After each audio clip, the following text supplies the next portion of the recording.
절절한 기도가 응답되길 주님으로 축원드립니다. 아멘. 하나님께서 오늘 우리에게 주신 말씀은 골로새서 2장 1절에서 7절까지 말씀입니다. 골로새서 2장 1절에서 7절까지 신약성경 325페이지입니다. 골로새서 2장 1절에서 7절까지 골로새서 2장 1절 7절까지 말씀을 우리 한 절씩 교독하겠습니다. 내가 너희와 라우디게아에 있는 자들과 물은 내 육신의 얼굴을 보지 못한 자들을 위하여 얼마나 힘쓰는지를 너희가 알기를 원하노니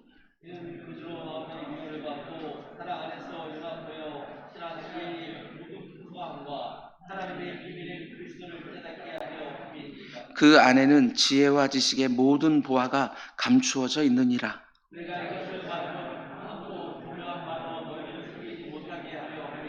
이는 내가 육신으로 떠나 있으나 심령으로는 너희와 함께 있어 너희가 질서 있게 행함과 그리스도를 믿는 너희의 믿음이 굳건한 것을 기쁘게 봄이라.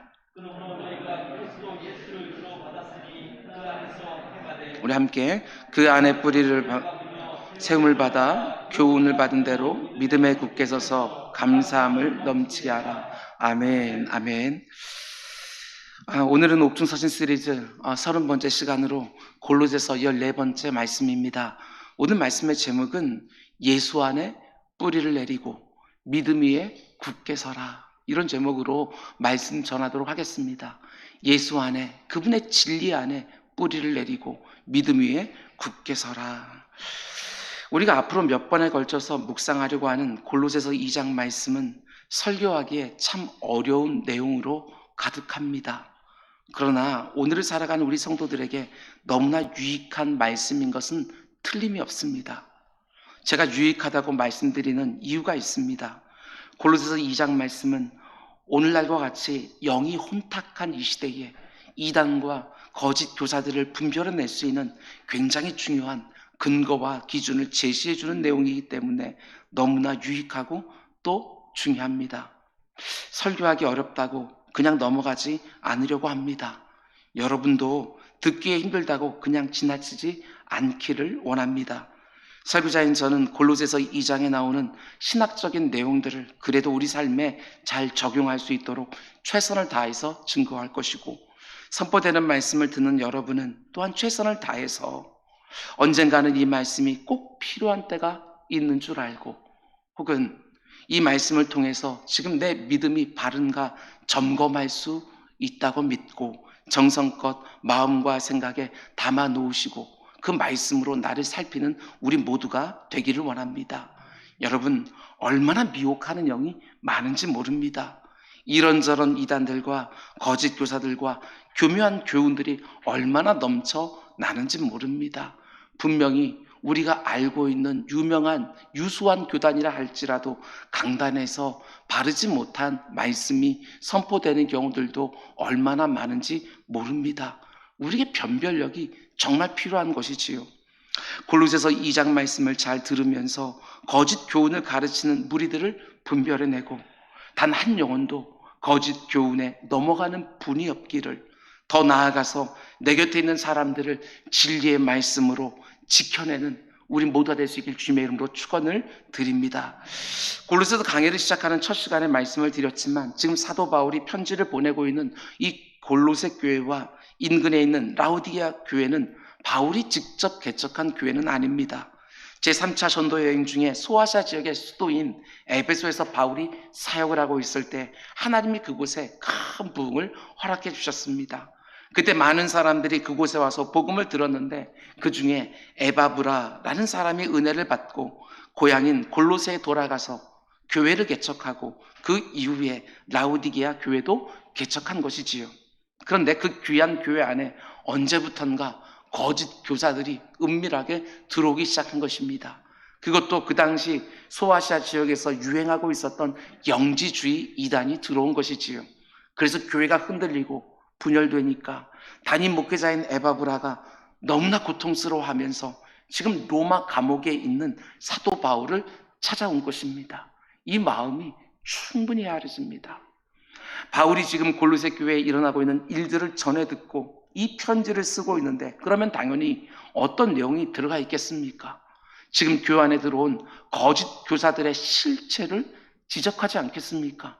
지금 그들이 퍼뜨리고 있는 교훈들이 얼마나 잘못된 것들인지, 얼마나 복음을 왜곡시키고 있는지 그걸 드러내는 것이지요. 당연히 논리적인 변증이 될 수밖에 없습니다. 이 장 말씀이 지극히 신학적이고 그 표현 하나하나, 단어 하나하나에 논증적인 의도가 들어 있습니다. 그래서 우리가 읽기가 쉽지가 않지요. 먼저 골로새서 2장 말씀을 전체적으로 보면 사도 바울은 골로새 교회 성도들에게 이런 것들을 주의하고 배격하라고 권면을 합니다. 그 당시 초대교회 성도들을 미혹하고 있었던 거짓 교훈들을 하나하나 지적하면서 오늘 본문이 포함되어 있는 1절부터 10절에서는 이 세상의 철학과 헛된 속임수를 조심하라고 말을 하고 11절부터 17절까지에서는 율법주의가 얼마나 은혜의 복음을 대적하고 있는지 그걸 말해줍니다. 18절과 19절 말씀에는 신비주의의 폐해에 대해서도 지적하고 있고 마지막 20절에서 23절에서는 잘못된 금욕주의에 대해서 지적을 합니다. 오늘날에도 수많은 이단들과 거짓 교훈들이 난무하지만 대부분은 다 이런 것들 중에 하나에 포함되지 않을까 생각해 봅니다.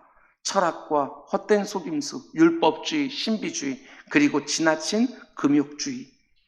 여러 가지 거짓 교훈들이 아주 교묘하게 위장하고 골로새 교회 안에 들어와서 성도들을 혼란스럽게 만들고 복음에서 떠나게 하고 있는 기가 막힌 상황입니다. 그 상황을 전해 듣고 있는 사도 바울이 얼마나 안타까우게 생각하고 얼마나 분노했을까 눈에 선하기도 합니다. 그 거짓 교훈의 잘못된 점들을 하나하나 지적하면서 사도 바울이 원하는 것은 다른 것이 아닙니다.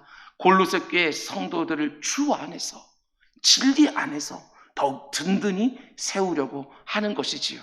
감옥이 지금 사도 바울이 어디에 있습니까? 감옥에 수감되어 있는 상황입니다. 자기도 어떤 그 재판 선고를 받고 자기가 어떻게 될지도 모르는 그 상황 가운데 속에서도 모든 수고를 다해서 그들을 지적하고 복음이 어떤 것인지를 다시 한번 새롭게 해주려고 편지를 쓰고 있는 것이지요.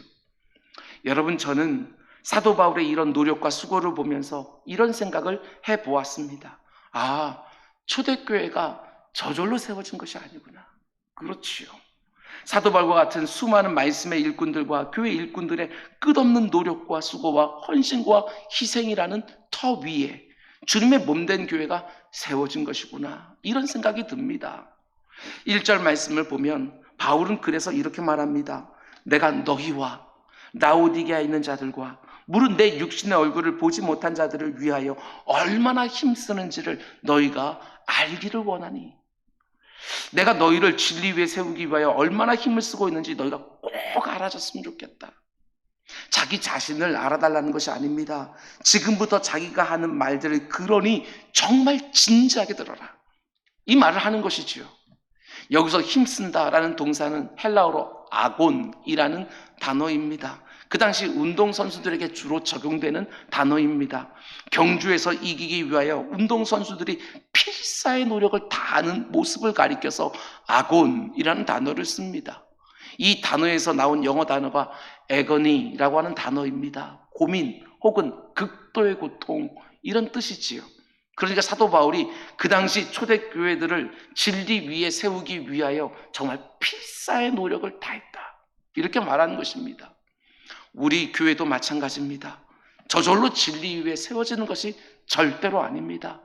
교회를 건강하게 세우기 위하여 수많은 말씀의 일꾼들, 교회의 일꾼들의 힘을 다한 수고와 희생과 헌신이 반드시 필요한 것이지요.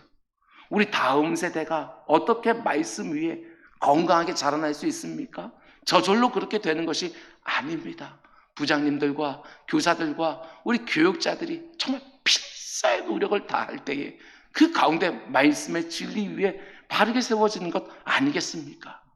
사도 바울이 1장에서 말한 것처럼 나는 이제 너희를 위하여 받는 괴로움을 오히려 기쁨으로 여기고 그리스도의 남은 고난을 무엇을 위하여?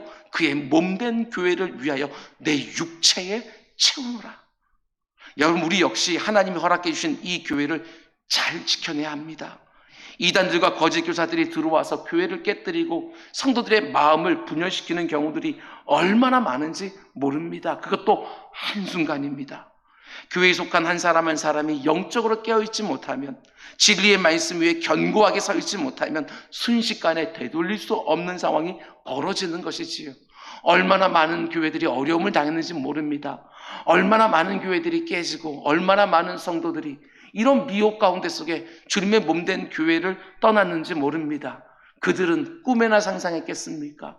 우리 교회 그런 일이 없을 거라고 어떻게 장담할 수 있겠습니까?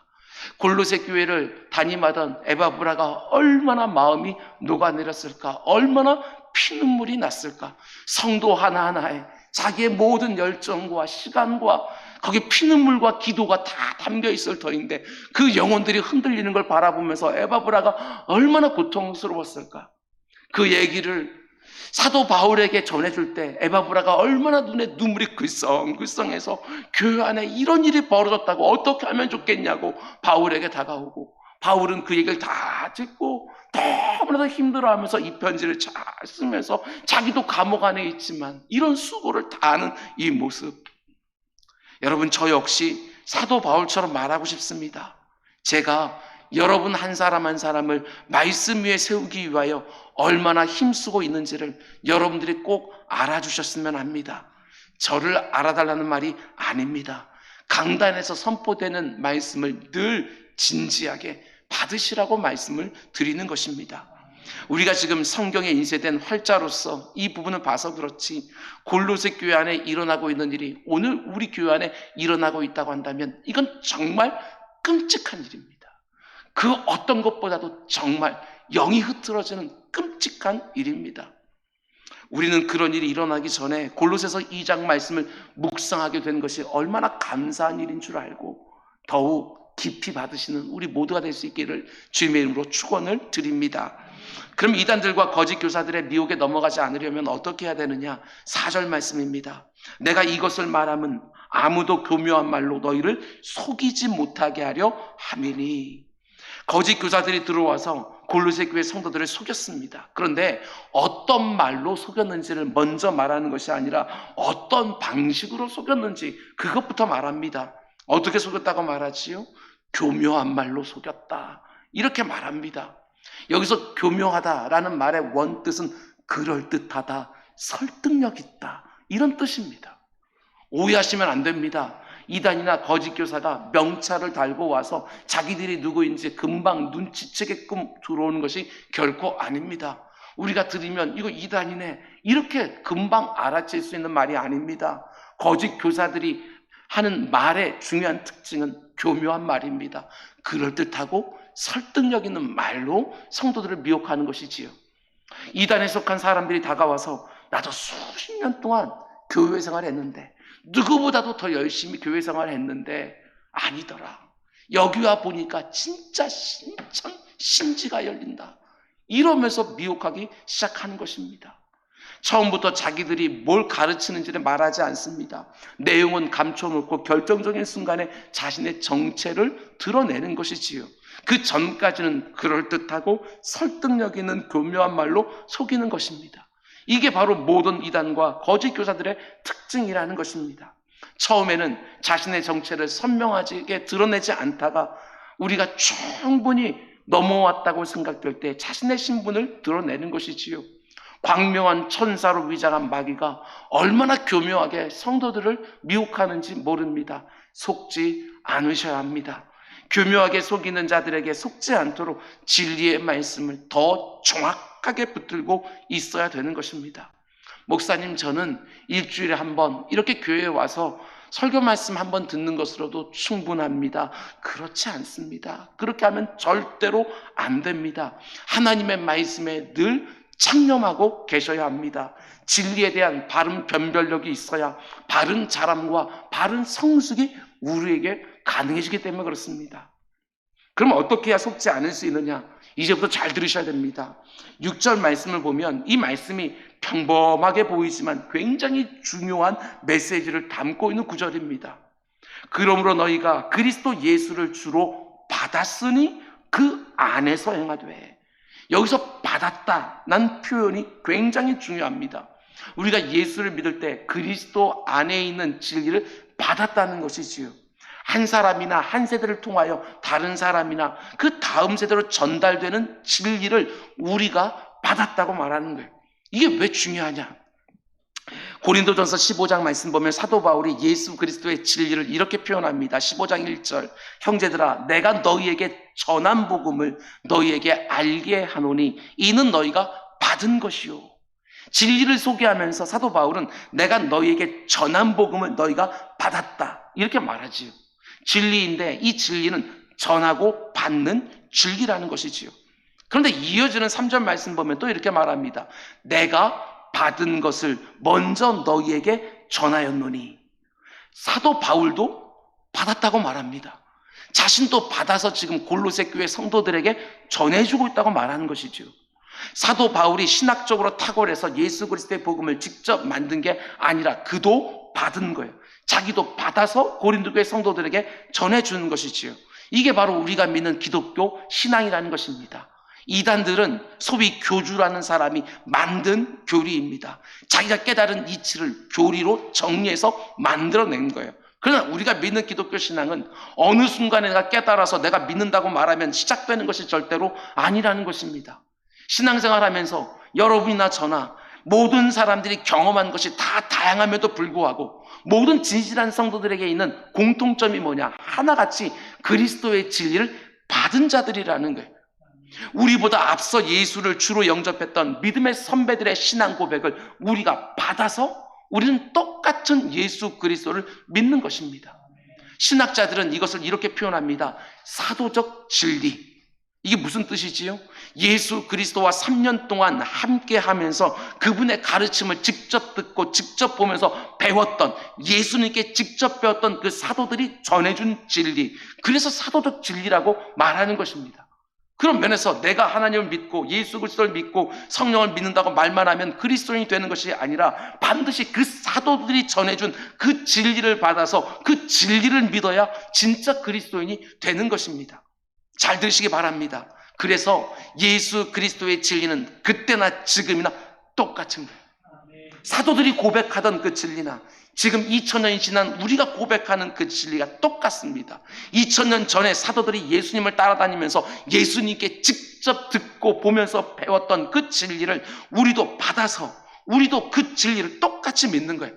이렇게 말할 수 있습니다. 사도들이 믿었던 예수 그리스도나 우리가 믿는 그리스도가 똑같은 그리스도라는 거예요. 이게 얼마나 놀라운 일인지 모르겠어요. 하나님께서 복음을 그 진리가 변질되지 않도록 2000년 동안 꽉 하고 지켜주셔서 오늘 우리들까지 전해주신 것이지요. 기독교 진리는 이렇게 전해주고 받는 것이기 때문에 사도 바울은 이 복음이 변질되지 않는 것을 얼마나 중요하게 여기는지 모릅니다. 심지어 갈라디아서 말씀 보게 되었으면 이렇게까지 말합니다. 모든 시대의 복음은 하나다. 모든 시대의 복음은 하나다. 왜요?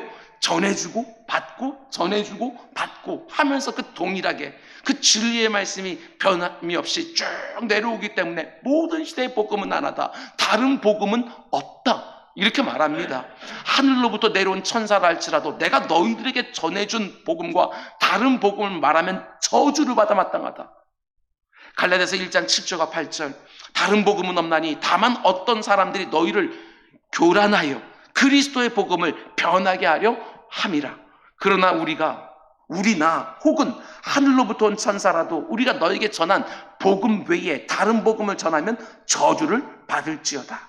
사도 바울은 아주 철저하게 예수 그리스도의 진리가 변질되지 않도록 힘을 다해서 지키고 있는 것이지요. 자기가 이미 전해서 너희가 받은 복음 외에 그 어떤 것도 복음이 될 수 없다고 힘주어서 말하는 것입니다. 심지어 자신이 전한 복음이라도 내가 전에는 이렇게 전하다가 지금 이렇게 전하고 있다고 한다면 나 역시 저주를 받아 마땅하다고. 아니 하늘에서 내려온 천사, 우리들의 인생과는 너무나 다른 신령한 존재지요. 그러나 하늘에서 내려온 천사가 복음을 전해준다 할지라도 내가 너희들에게 전했던 이 복음과 다른 것을 전하면 그들 역시도 저주를 받아 마땅하다. 이렇게 말하는 것이지요. 저 역시 미약하기 짝이 없지만 그래도 기독교의 진리 그 틀 가운데 저보다도 훨씬 깊이 있게 말씀을 전하는 분 있습니다. 많이 있습니다. 그런데 복음의 체계, 지금까지 강단에 선포됐던 그 말씀들이 그 가운데 속에 정확하게 전해졌기에 저 역시도 담대하게 이렇게 말할 수 있습니다. 아무리 이름만 대면 알 수 있는 유명한 목사님이 이 자리에 와서 말씀을 전한다 할지라도 여러분들이 지금까지 이 강단을 통해서 들었던 말씀과 다른 메시지를 전하게 되었으면 저주를 받아 마땅하다. 여러분들이 끌어내셔야 되는 거예요. 제가 누누이 말씀을 드렸습니다. 제가 이전에 전하던 말씀과 전혀 이상한 소리를 하고 있거든 언제라도 강단에서 끌어내라. 여러분, 복음은 그때 전하든지 지금 전하든지 더 깊이 깨닫는 것은 있을 수 있지만 다른 복음은 없는 거예요. 오직 모든 신나 모든 주의 신실한 말씀의 일꾼들이 전하는 말씀들은 다 동일한 예수 그리스도로부터 직접 배우고 직접 듣고 가르침 받은 그 사도들로부터 시작하여 지금까지 이어진 것이지, 이단들이 말하는 것처럼 거기에 새로운 어떤 것들이 있는 것이 아니다라는 것입니다. 누가 새로운 말을 하면 귀가 솔깃해 따라다니는 것이 절대로 아닌 거예요. 말씀의 일꾼들이 2000년 동안 정말 이런 자세로 생명을 걸고 복음을 지켜왔던 것이지요. 아무리 이단과 거짓 교사들이 신묘막측한 말을 한다 할지라도 성경 여기를 펼치고 저기를 펼치면서 이거 보라고 저거 보라고 하면서 아무리 짜증을 한다 할지라도, 아무리 그들이 여러분의 눈앞에서 정말 생전에 볼 수 없는 기적을 행한다 할지라도 여러분들이 이미 들은 복음과 조금만 달라도 그건 기독교 아닙니다. 사도들이 그리스도에게 받은 것을 성경으로 기록해서 그 다음 세대에게 전해졌고 그 가운데 속에서 성령 하나님께서 영감으로 그 모든 것들을 기록하게 하셨고 편집하게 하셨고 우리에게 지금 완성된 성경들이 계속 내려오는 것들 성령 하나님의 작품인 것이고, 우리 역시 사도들로부터 전해온 복음의 진리를 받아서 성도가 되고 교회를 이루고 있는 것입니다. 똑같은 복음 받았고 똑같은 예수 그리스도를 믿고 있는 것입니다. 그래서 모든 기독교인들은 하나인 것입니다. 하나, 똑같은 신앙 고백을 하는 모든 교회들을 가리켜서 우리는 그래서 하나의 교회라고 말하는 것이고 신학적으로는 보편적 교회라고 말하는 것입니다. 정말 놀랍지 않습니까? 2000년 전에 사도들이 믿었던 예수 그리스도의 진리가 그 장구한 세월을 이어오는 동안 변질되지 않고 우리에게 전해지는 거예요. 하나님께서 그 진리를 친히 지켜주는 것이고 수많은 말씀의 일꾼들이 생명을 걸고 그 진리를 수호해서 오늘 우리의 손까지 전해준 것이지요. 우리 역시 그래야 됩니다. 이 진리의 말씀이 변질되지 않도록 정말 시뻘건 주님의 말씀 그대로 다음 세대에게 물려주고 그 다음 세대도 그 말씀을 그대로 받아서 그 다음 세대를 이어주고 주님 오시는 날까지 말씀의 1.1획도 변질되지 아니하고 계속해서 전해질 수 있도록 누군가가 받을 수 있도록 그 일을 감당하는 우리 모두가 될 수 있기를 주님의 이름으로 축원을 드립니다. 여러분들 그렇게 받은 내용이 무엇이지요? 고린도전서 15장 3절 4절 말씀 보면 그 내용이 나오는데 그게 두 가지로 소개합니다. 내가 받은 것을 먼저 너희에게 전하였노니 이는 성경대로 그리스도께서 우리 죄를 위하여 죽으시고 장사 지냄 받으셨다가 성경대로 사흘 만에 다시 살아나사, 성경대로 이렇게 말하면서 복음에 너무나도 중요한 두 가지 기둥을 말해줍니다. 제가 늘 말씀드린 것처럼 우리가 가진 기독교 진리의 핵심 두 기둥이 무엇입니까? 하나는 예수 그리스도의 십자가 죽음과 그분의 다시 사심, 부활 사건, 이 두 가지가 우리 기독교의 핵심 중에 핵심이죠. 바로 여기에서 모든 교리들이 다 나오게 되어지는 것입니다. 그런데 그것을 오늘 본문은 다르게 표현합니다. 6절, 그러므로 너희가 그리스도 예수를 주로 받았으니, 딱 이렇게 말합니다. 우리가 받은 복음의 진리는 뭐라고 말합니까? 예수 그리스도만이 우리의 주가 되신다, 구주가 되신다, 구세주, 구원자가 되신다, 이렇게 말하는 것입니다. 우리를 죄와 사망으로부터 구원해 주실 이는 오직 예수 그리스도 한 분이라고 복음은 명확하게 말을 합니다.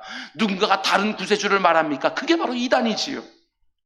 뿐만 아니라 너희가 그리스도 예수를 주로 받았으니 할 때 그 주는 구주, 구세주, 구원자일 뿐만 아니라 예수님만이 여러분과 저의 주인이 되신다, 이 고백이지요. 누가 진실한 성도입니까? 내 인생의 주인이 내가 아니라 오직 예수님만이 주인이라고 고백하며 살아가는 성도들, 그들이 바로 진실한 주님의 자녀들입니다. 예수 그리스도가 질문입니다. 나의 구주, 구세주라고 정말 믿으십니까? 그렇다면 내 주인 되신다는 사실을 잊으시면 안 됩니다. 예수 그리스도가 나의 구주, 구세주라고 구원자가 되신다고 고백하고 나서 그분이 나의 주인이 아닌 것처럼 사는 성도들이 얼마나 많은지 모릅니다. 그렇지 않습니다. 그분이 나를 자신의 핏값으로 구원해 주셨기에 죄와 허물로 이미 죽은 자들을 다시 살리셨기 때문에 그분이 바로 내 인생의 주인이 되어주는 것이지요. 계속해서 6절 말씀 보면 그리스도 예수를 주로 받았으니 그래서 이제 어떻게 하라고 말하지요? 이 말이 굉장히 함의가 많습니다. 그 안에서 행하라. 바로 이 부분에서 거짓 교훈과 바른 진리를 구별할 수 있는 핵심적인 내용이 또 나오는 것이지요. 그게 뭐냐? 예수 그리스도를 구주로, 구원자로, 구세주로 네 인생의 주인으로 받았으니 이제는 그 안에서 행하라. 그 안에서가 핵심인 거예요. 우리가 예수 그리스도를 처음 믿을 때 우리가 만나고 누리게 된 그 예수 안에서, 그리고 우리가 처음 받아들인 그분의 십자가와 부활 안에 있는 그 진리 안에서, 그 안에서 계속해서 행하라는 것입니다. 맨 처음 받은 진리와 연결되어 있는 일관성 있는 자람과 성숙이 계속해서 이루어져야 된다고 말하는 것입니다. 그런데 누군가가 나타나서 지금 골로새 교회 안에 들어온 거짓 교사들이 미혹하는 것처럼 예수 믿는 것만으로는 안 되고 뭔가를 더해야 되는 것처럼 말하면 그게 바로 이단이고 거짓 교훈이라는 것입니다. 그들은 뭘 더하라고 말했느냐? 골로새 교회 경우를 보게 되었으면 종교적 열심을 더하라고 말합니다. 금욕 생활을 더하라고 말합니다. 신비한 체험, 신비한 지식이 있어야 된다고 말합니다. 물론 이 모든 것들 우리에게 필요한 것들입니다. 우리 경건상에 필요한 것들이지요. 그러나 이들은 어떻게 말했느냐? 예수 그리스도 믿는 것만으로는 우리가 구원을 받을 수가 없고 그 모든 것들을 더해야지만 그제서야 구원을 받을 수 있다고 말을 한 것입니다. 절대로 그렇지 않습니다. 우리는 예수 그리스도를 나의 구원자로, 나의 주인으로 영접하는 그 순간, 그 즉시로 우리들의 구원은 완벽하게 이루어지는 것입니다. 영적인 성숙은 그 다음에 이루어지는 것이지만 오직 예수 그리스도 한 분으로 충분한 것이지 그 무엇인가 더해져야 되는 것이 결코 아니라는 것입니다. 오늘날 이단들이 하는 일들 가운데 속에도 이런 교묘한 말들이 있습니다. 골로새 교회에 들어왔던 거짓 교사들도 동일하게 이 교묘한 말로 성도들을 미혹한 거예요. 잘 들어보십시오. 너희는 여기까지 체험해야 된다. 저렇게 못 배운 너희들하고 똑같은 거 너희들이 믿을 수 있느냐? 아무것도 아닌 저들과 똑같은 걸 믿어서 되겠느냐? 너희는 거기에 종교적 열심을 더해라. 금욕생활을 더해라. 신비한 체험과 지식까지 더해라. 이런 식으로 예수 그리스도를 믿는 것도 좋지만 뭔가를 더하고 보태야지 더 높은 영적인 수준, 더 탁월한 영적인 체험으로 들어갈 수 있다고 미혹한 것입니다. 그러면 자기들이 원하는 대로 다 끌고 다니는 거예요. 자기들처럼 되어야지만 너희도 구원받을 수 있노라고, 아직 아니라고 이렇게 말한 것이지요. 이단입니다. 그렇지 않아요. 예수 그리스도 안에서의 바른 자람과 성숙은 우리가 처음 예수를 주로 받아들인 그 진리의 연장선에서 이루어지는 것입니다. 예수 그리스도의 진리에 뭔가를 더하고 뭔가가 보태져야 되는 것이 아니라 뭔가 다른 것에 또 털을 닦아야 되는 것이 아니라 맨 처음 받은 그 진리의 연장선에서 자라고 성숙하고 온전해지는 것이지요. 그게 바로 성경이 말하는 바른 자람과 성숙이라는 거예요. 여러분, 이것이 어떤 것인지, 그 안에서 행한다는 게 어떤 말인지 사도 바울은 바로 이어지는 7절에서 더 구체적으로 설명해 주는 것을 보게 되어집니다. 7절 말씀 보십시오. 그 안에 뿌리를 박으며 세움을 받아 교훈을 받은 대로 믿음에 굳게 서서 감사함을 넘치게 하라. 총 4가지로 말하지만 한마디로 말하게 되었으면 너희가 이미 그거 받은 것에서 연장선에서 자라나고 성숙해야 된다, 이 말을 하는 것이지요. 뿌리를 받고 세움을 받고 교훈을 받은 대로 굳게 서서 감사함을 넘치게 하라. 그러니까 예수 그리스도 안에서 행한다는 말은 먼저 첫 번째로 그 안에 뿌리를 박으며 예수 그리스도와 그분의 말씀에 뿌리를 내리는 것, 그게 바로 그리스도 안에서 행한다는 말의 의미라는 것입니다. 여기서 여러분들이 놓치지 말아야 되는 것은 뿌리를 박으며 라고 할 때 동사의 시제입니다. 이 동사의 시제가 헬라어로요, 현재 완료형으로 되어 있습니다. 헬라어 문법에서 현재 완료형은 우리 한국말이나 아니면 영어 영문법에 나오는 현재 완료형과는 좀 차이가 있습니다. 과거에 시작되었던 어떤 행동이 지금 와서 완료되었을 때 우리는 주로 현재 완료라는 말을 쓰지만 헬라 문법을 보게 되었으면 과거에 시작되는 어떤 행동이 지금까지 계속해서 진행되고 있는 거예요. 그리고 지금도 영향을 계속해서 미치고 있는 거예요. 그걸 가리켜서 현재 완료형으로 그들은 사용합니다. 이런 의미지요. 우리가 언제 예수 그리스도와 그분의 진리에 뿌리를 내렸습니까? 우리가 과거에, 그치요? 과거에 예수 그리스도를 처음 믿을 때에 그때 예수 그리스도와 그분의 진리에 처음으로 뿌리를 내린 거예요. 그런데 다른 데다가 또 뿌리를 내려야 되는 것이 절대로 아니라는 것입니다. 예수와 그분의 진리에 뿌리를 내린 것으로 충분하지 않아서 거기에다가 율법적인 행위를 더하고 금욕생활과 종교적인 여러 열심과 여러 절기를 지키는 것들에다가 또 뿌리를 내려야 되는 것이 절대로 아니라는 것입니다. 그 대신에 과거에 예수님께 뿌리 내렸던 것을 여러분 잘 들으시기 바랍니다. 신앙생활을 하면 할수록 더 깊이 뿌리를 내리는 거예요. 다른 데 뿌리를 내리는 게 아니고 또 내려야 되는 것이 아니고 깊이 처음 받았던 예수 그리스도에 우리가 처음 예수 그리스도를 나의 구주와 나의 주인으로 영접할 때 받았던 그 진리를 계속해서 더 깊이 뿌리를 내리는 것, 이것이 바로 신앙생활인 거예요. 다른 데 또 뿌리를 내리는 게 아니라는 것입니다. 다른 것에 기웃거리지 말라고 예수 그리스도 외에 또 다른 것에 뿌리를 또 내려야 되는 것이 결코 아니라고 사도 바울은 말하는 것입니다. 왜 그렇습니까? 사도 바울은 3절에서 이렇게 말합니다. 기가 막힌 말을 해요. 그 안에는 예수 그리스도와 그분의 진리 안에는 지혜와 지식의 모든 보화가 감추어져 있느니라. 사도는 이렇게 말하지요. 사도 바울의 논증이 기가 막힙니다. 예수 그리스도와 그분의 진리 안에 우리에게 필요한 모든 지혜와 지식이 다 감추어 있다고. 또 다른 무엇인가 필요한 것이 아니라 뿌리를 전부 그분에게 내릴 때 그 예수 그리스도를 더 많이 알게 되는 것이고 더 많이 누리게 되어지는 것이고 그 진리에 담겨져 있는 더 깊은 것들이 우리들에게 깨달아져 있는 것이니 계속 뿌리를 내리면서 그 감추어진 것이 네 앞에서 드러나게 하라고 사도 바울이 지금 권면하고 있다는 사실입니다. 여러분, 우리는 예수 그리스도에다가 어떤 율법적인 행위, 어떤 종교적인 행위들을 더하는 것이 아니라 예수 그리스도에게 더 뿌리게 내리게 되었으면 그분이 얼마나 귀한지, 그분이 얼마나 내게 아름다운 일을 행해 주셨는지 그것들이 점점 더 열리면서 그 앞에서 주님을 위해서 이렇게 살고 싶고 저렇게 살고 싶은 것들이 자원하는 마음으로 생겨서 이런 경건한 행위도 하고 저런 종교적인 행위도 하는 것들, 이것들이 우리에게 있는 것이지 예수 그리스도에게 뿌리 내렸다가 저 율법에다가 뿌리 내리고 저런 어떤 정말 교회가 말하는 어떤 행위들에다가 뿌리 내려야 되는 것이 절대로 아니라는 사실입니다. 오직 예수 그리스도 안에 그분의 진리 안에 계속해서 뿌리를 내려서 계속해서 그분의 지혜와 지식을 내 안에 채우면서 성도답게 살아가는 것이죠.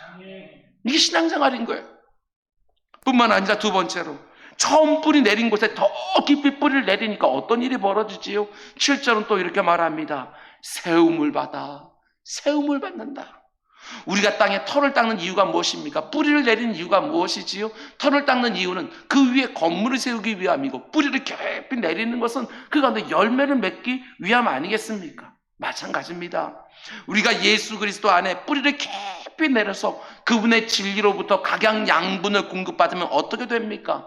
진리의 터만 닦는 것이 아니라 그 위에 우리 주님께서 원하시는 것처럼 예수 그리스도의 몸된 교회를 계속 세워가는 거예요. 계속해서. 눈에 보이지 않지요. 그분 안에 뿌리를 계속 내리고 눈에 보이지 않지요. 그러나 예수 그리스도께 점점 뿌리를 내리게 되었으면 눈으로 볼 때도 확연한 자람과 성숙과 변화가 그 삶 가운데 열매로 드러나게 되어 있다는 사실입니다. 그래서 뿌리를 깊이 내리라고 말해놓고 그 다음에 세움을 입는다 이렇게 말을 하는 것이지요. 여러분과 제가 예수 그리스도를 나의 구주로 영접하는 순간에 터가 닦였습니다. 그런데 그걸로 끝내면 절대로 안 된다는 사실이에요. 나 예수 믿어 하고 끝내는 것들이 아니라 그 터 위에 그리스도의 몸된 교회로 계속 나를 세우기 위하여 예수 그리스도에 점점 더 깊이 뿌리를 내리는 것, 이것이 중요하다고 말하는 것입니다. 여러분, 진리 위에 나를 계속 세워가야 됩니다. 적당히 믿는 것이 결코 아닙니다.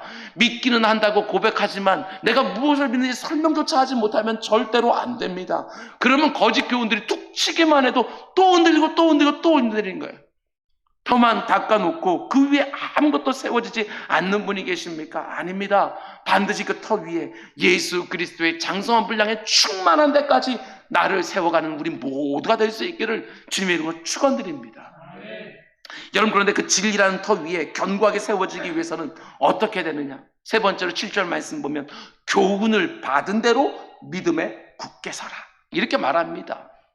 여기서 말하는 교훈이라는 것은 우리식으로 말하면 이 성경 말씀을 의미하는 것이지요. 이렇게 말할 수 있습니다. 성경 말씀에 나를 더 풍성하게 노출시키며 살아가라. 그래야 믿음에 굳게 설 수 있다. 이렇게 말하는 것이지요. 여러분, 제 이야기를 드려서 너무너무 죄송하지만 설교를 준비하면서 여러분과 좀 나누고 싶었습니다. 저는 목사로서 아직까지 엉터리 같은 부분이 너무너무 많은 거 저도 알고 있고 여러분도 보고 있을 것입니다. 그런데 제가 그동안 했던 일들 중에서 가장 잘했다 그래도 하는 것들이 몇 가지가 있습니다. 무엇보다도 먼저 제가 대학원 입시를 준비할 때 연습장에 깨알같이 쓰면서 성경을 구석구석 외운 거, 그건 정말 잘했다고 스스로 생각하고 있습니다. 어디에 어떤 구절이 있고 어떤 단어가 나오는지 그냥 눈으로 읽고 그냥 묵상하고 깊다, 은혜 받고, 이게 아니라 그대로 연습장 하나에다가 볼펜으로 쓰게 되었으면 하루에 연습장 하나, 볼펜 하나 다 쓸 때까지 계속 손에 굳은 살 베길 때까지 계속 쓰면서 외우고 또 외웠습니다. 물론 신대원 입학시험 보기 위해서 한 일이지만 성경에 밑줄 치면서 외우고, 성경에 나오는 족보도 하나하나 다 외우고, 열왕들의 행적들도 표를 만들어서 그냥 안 보고 쭉 쓸 수 있도록 그거 외워놓고, 마태, 마가, 누가, 요한, 사복음서 하나하나 비교하면서 예수님이 시간별로 어떤 일 하셨는지 그 타임라인도 계속해서 안 보고 쭉 쓰게 하고, 창세기부터 계시록까지 창세기의 특징적인 구절들은 무엇이고 무엇을 말하고 있고 그 가운데 속에 무엇이 중요하고, 이것들을 그냥 성경 덮어놓고 그냥 연습장 하나부터 그냥 쭉 쓰면서 계시록까지 다 쓸 수 있을 정도로 애를 쓰면서 그렇게 제 몸 가운데 속에 채워놓았던 것들, 그게 얼마나 지금 생각해보면 감사한지 모르겠습니다. 얼마든지 쉬운 방법도 있었지만 무직하게 그냥 무식하게 성경 외워놓은 거, 그거 참 잘했다고 생각하고 있습니다. 그것들이 나중에 다 꿰어지면서 나를 복되게 하는 것은 나중 얘기고, 무조건 그렇게 채워놓은 것들 얼마나 잘했는지 모르겠습니다. 그리고 대학원에 들어가서 3년 동안 그냥 도서관에서 하루에 서너 시간씩 자면서 성경책 붙들고 씨름했던 거, 신학책들을 읽고 정리하고 기억 속에 가능한 한 많이 담아놓으려고 애를 썼던 거, 3년 동안 도서관에 있으면서 밖에 나가서 다른 전도사님들과 커피 자판기 앞에서 커피 한 잔 마시지 않았습니다. 커피 뽑으면 바로 도서관에 들어와서 그 커피가 다 식을 때까지 그거 제대로 먹지도 못하고 또 하다가 또 졸리면 또 한 잔 뽑아오고, 이러면서 3년 동안 보냈던 거, 그것이 얼마나 잘한 일인가 스스로 생각하고 있습니다. 목회를 하다 보니까 그때 그렇게 열심히 했던 거, 그게 얼마나 유익한지 모르겠습니다. 단지 목회뿐만 아니라 제 개인적인 신앙생활 가운데도 얼마나 도움이 되는지 모릅니다. 그리고 이게 바로 제가 가장 잘했다고 생각하는 부분입니다. 그것은 연소한 나이에 담임 목사로 위임을 받고 강단을 책임지기 시작하면서 강의 설교를 시작한 거, 저는 그게 가장 잘했다, 이런 생각을 하고 있습니다. 37살에 이 귀한 교회 담임 목사로 위임을 했습니다. 그때 만일 제가 대지 설교하면서 첫 번째, 두 번째, 세 번째 이러면서 어줍지 않은 제 신학 지식으로 이 책 저 책 참고하면서 그 설교를 준비해서 왔다고 한다면 여러분 좀 많이 후회했을 것 같습니다. 그런데 37살에 그 담임 목회자가 이 강단을 책임지면서 무슨 제가 경험이 여러분보다 더 많은 것도 아니고 성경 말씀은 여러분보다 더 많이 듣고 깨우친 것도 아니고, 그 가운데 속에서 하나하나 대지를 믿음의 선배들처럼 그렇게 할 수 없어서 그냥 강해 설교를 우직하게 말씀 주어지는 대로 그냥 이런저런 책들 계속해서 보고 주석책들 참고하고, 다른 목사님들은 어떻게 이 구절 가지고 설교했는가 이거 준비하면서 하나님께서 내게 또 새롭게 주신 그것들 가지고 말씀을 준비하고, 기도의 자리에서 그 말씀들이 이렇게 성령 하나님께 열어주시면 너무나도 기뻐하고 즐거워하면서 그 원고를 하나씩 다 담으려고 애를 쓰면서 오늘까지 왔던 것들, 성경이 말하는 대로 성경은 정말 보고 싶어서 성경이 말하는 대로 예수님을 그래도 바르게 설교하고 싶어서 힘을 다해서 애를 써왔던 것보다 지난 15년 단임 목회 동안 저를 기쁘게 했던 것은 없었습니다. 여러분들도 똑같이 이렇게 하라고 하는 것이 절대로 아닙니다. 그러나 여러분, 성경 말씀을 열어놓고 사셔야 됩니다. 하나님의 말씀을 열어놓고 사셔야 됩니다. 저희가 살아가고 있는 영역과 여러분들이 살아가고 있는 영역이 여러분 그래도 다름은 있지만, 그래도 제가 이 안에서 정말 이 말씀을 가지고 연구를 하고 씨름을 하는 것과 여러분들이 일터에서 일도 하고 저일도 감당하면서 그 가운데 속에 성경 말씀을 열어놓고 씨름을 할 때 제가 경험하지 못했던 또 특별한 영역에서의 하나님의 깨달음과 또한 여러분들이 받는 은혜들이 분명히 있을 줄 알고 말씀을 반드시 열어놓으시고 살아셔야 돼요. 믿음에 견고하게 서는 방식은 다른 길 없습니다. 쉬운 길, 편한 길 없습니다. 내 삶의 말씀을 열어놓지 않으면 절대로 바른 자람과 바른 성숙은 있을 수가 없습니다. 성경 말씀에 대한 올바른 지식과 진리에 대한 깊은 이해가 없이는 만족할 만한 신앙생활이 가능하지가 않습니다. 견고한 교회 생활 되지 않습니다. 어떤 분들은 말하기도 합니다. 교회가 사랑의 교제가 아주 넘쳐나서 그 가운데 속에 사람들이 잘 서간다. 그것도 너무너무 중요하지요. 그러나 아무리 교제를 열심히 한다 할지라도 우리가 다 죄인 아닙니까? 한순간에 깨어지면 그때는 내가 쌓아놓은 것이 없어서 말씀에 뿌리 내리지 못해서 너무나도 쉽게 흔들리는 것들 얼마나 많이 보는지 모릅니다. 교회에서 충성스럽게 사역하고 섬기게 되어지면 그 가운데 깊이 뿌리를 내립니까?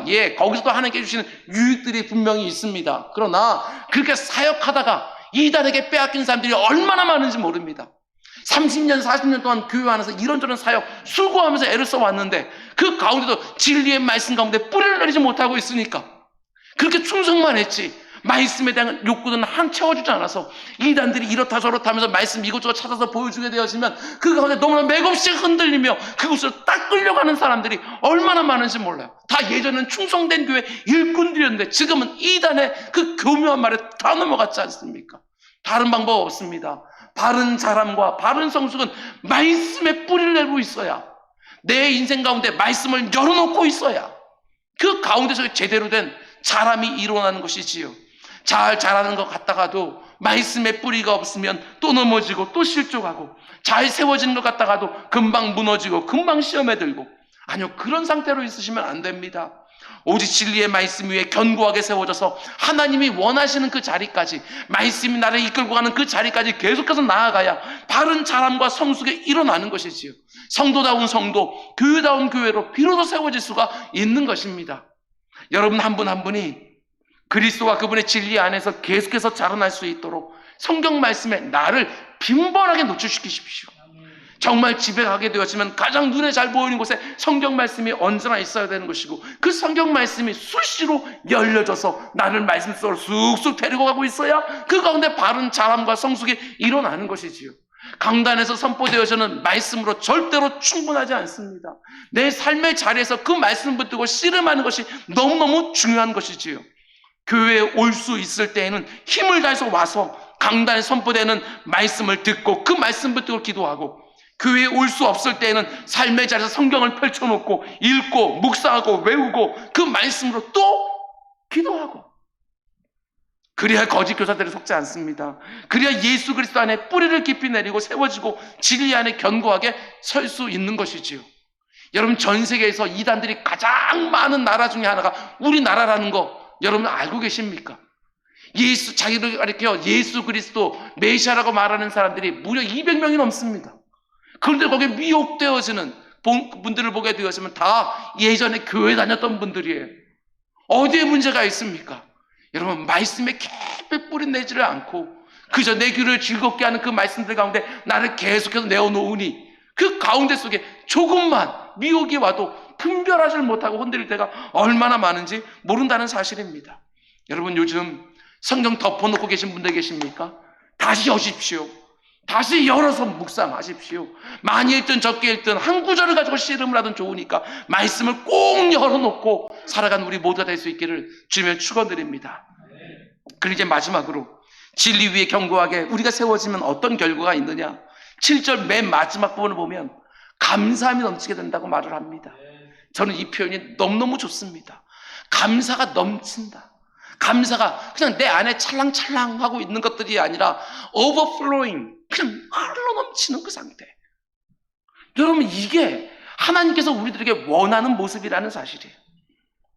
예수 그리스도께 뿌리를 내리고 계속 더 깊이 뿌리를 내려가면서 진리의 말씀 속에 담겨있는 그 각양 좋은 양분들을 계속해서 빨아 올리면서 내 영혼에 채우면서 그것을 누리다 보니까 틀림없습니다. 내 안에 이 세상에 줄 수 없는 정말 특별한 감사와 신비한 기쁨이 넘치기 시작하는 것이지요. 근데 그 감사가 나만 기쁘게 하는 것이 아니라 overflowing, 그냥 넘쳐서 내 주변에 있는 사람들까지도 그 감사와 그 기쁨으로 물들이며 사는 거예요. 여러분, 이 모습에 꼭 돼야 이렇게 원망과 슬픔이 많은 세상 속에서 성도들이 복이 되지 않겠습니까? 예수 그리스도께 깊이 뿌리 내리고 살아가는 성도들에게 있는 기쁨과 감사가 얼마나 특별하고 신비한지, 제가 골로새에서 강의 시작하기 전 그 빌립보서 말씀을 전할 때 이미 말씀드린 바 있습니다. 내가 좋아하는 일이 이루어져서 좋아하는 감사, 그런 거 말고, 내가 오랫동안 원한 일이 성취돼서 오는 그런 감사, 그런 것 말고, 그거는 우리 하나님 믿는 사람 아니더라도 다 똑같은 감사예요. 남들은 다 힘들어하고 아파하는데 나만 수월하고 편안해서 느끼는 그런 감사, 그런 것 말고, 여전히 내 눈에 눈물이 글썽글썽하고, 여전히 내 삶 가운데 고난이 있고 시련이 있고 실패가 있고 좌절이 있고, 남들에게 말할 수 없는, 헤아릴 수 없는 그런 아픔이 있음에도 불구하고 내 마음속에 이 세상 사람들이 말하는 어떤 조건이나 환경에서 오는 기쁨과 감사 말고 전혀 출처가 다른 신비하고 특별한 기쁨과 감사, 그게 내 안에 있냐는 것입니다.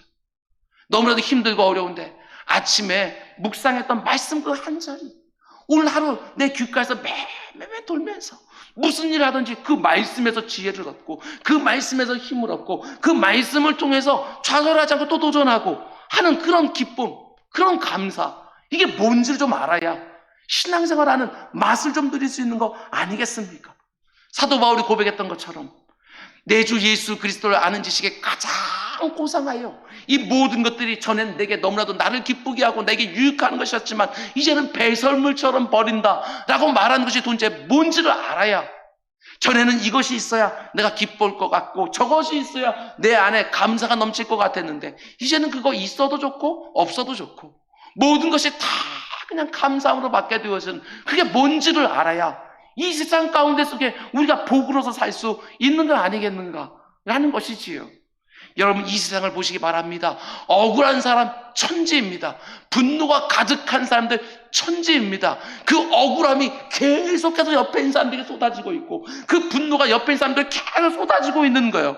이런 세상 가운데 살고 있는데 우리 성도들 안에 감사와 기쁨이 계속 흘러넘쳐서 내 곁에 있는 사람들에게 그 감사와 기쁨으로 적시면서 살아가는 사람들, 그들이 바로 예수 그리스도를 믿는 사람 말고 또 누가 있겠나 라는 것이지요.